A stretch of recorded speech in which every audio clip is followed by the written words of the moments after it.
need to know this. Privatizing power is crazy. And you only need to look at what's going on in Japan right now to understand why.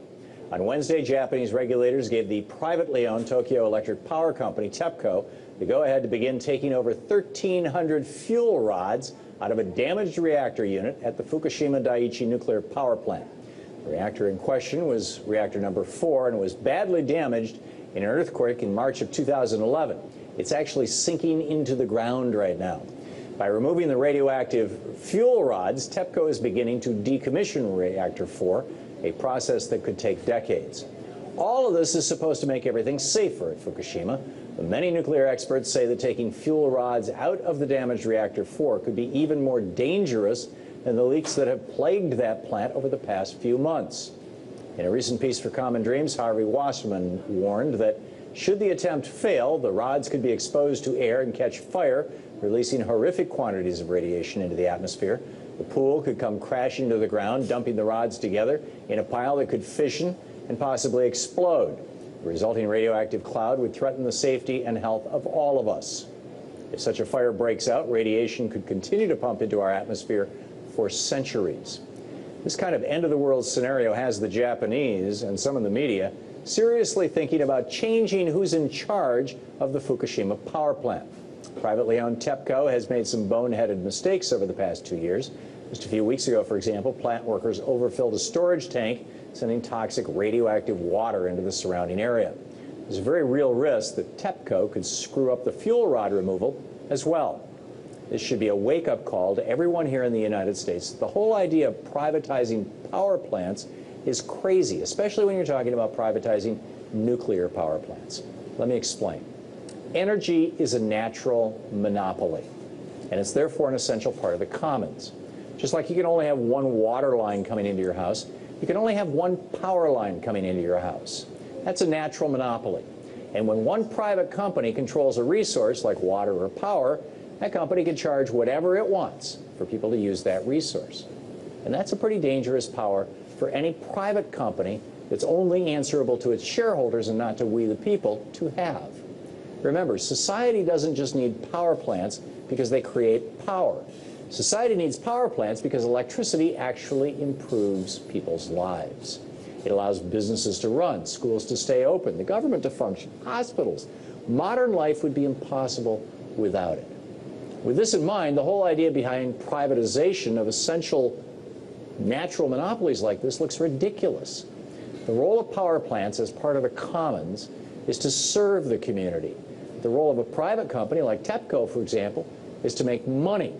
There's a fundamental contradiction here. Private companies have a built-in incentive. It's called the profit motive, to charge as much as possible for providing a service that people need to survive. The profit motive also incentivizes private companies like TEPCO to cut corners and throw safety out the window, all in the name of making a buck. But that's only half the issue. When we decide to make energy a public good, as opposed to something a company can make a profit off of, that changes the type of decisions we make about powering society. When we start to think of energy as something we use to improve people's lives, rather than just electricity, then it becomes obvious that something as dangerous and threatening to public health as nuclear power is just stupid. If we really want to make sure the kind of disaster that's going on in Japan right now never happens here in the U.S., and the best thing we can do is let local and state governments who are answerable to the local people, rather than far-off stockholders in New York City, take over energy production. For more on this, actually, for more on what's going on at Fukushima and the whole nuclear issue, I'm joined now by Paul Gunter, Director of Reactor Oversight Project at Beyond Nuclear. Hey, Paul. Hey, thank you, Tom. I don't want to drag you into a public-private discussion. That's the political arena and more my thing, but you're the expert on nuclear power. Radcast is reporting that we're seeing radiation levels spiking around the country. Just today, they say 100 is the point at which they issue an alert. You freak out, or not freak out, but you get really seriously concerned. Frederick, Wisconsin, 59 counts per minute, spiking at 74. 3 different cities in Arizona, Chino Valley, Prescott, Tucson, all averaging 60 counts per minute. East Coast has seen high levels today, 63 per minute in Charleston, North Carolina, 71 in Salisbury, Mass. And they issued a hot rain warning in Salisbury, saying that you know, the background count was 71, but if you went out into the rain, it was hitting 120.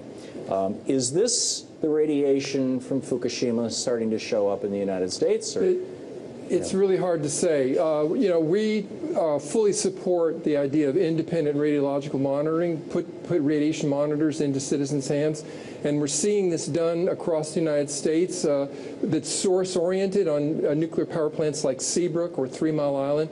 But the RADCAST network, I think, is a very important development that can bring early warning to citizens here in the United States, potentially from the fallout from Fukushima. But, you know, I think that the problem is we don't know. It could have been some power plant in Nebraska. You've outlined a very big area. Yeah. If the Japanese... So let me just say it's certainly suspect. Yeah. Okay. That's entirely reasonable, particularly since they are still dumping what right now? Well, there certainly is 400 tons a day of radioactive water going into the ocean, but this plant very well is off-gassing radioactivity into the atmosphere as well, and issuing steam. The problem is that we don't trust the monitoring that's going on in Japan. Yeah. Well, and also Fukushima's on the East Coast, and the prevailing winds are west to east, so even the monitoring that's in Japan might not be measuring what's heading our way, it seems. But anyhow, this fuel rod removal, I've read several pieces. Helen Caldicott was fairly outspoken about this, and while she's been talking about nuclear power for a long time, she's not, you know, really a hair on fire person, and she and others are suggesting, you heard my quote from Harvey Wasserman earlier, that if they pull this thing off badly, it could be an order of magnitude worse than Chernobyl. Do I have that right?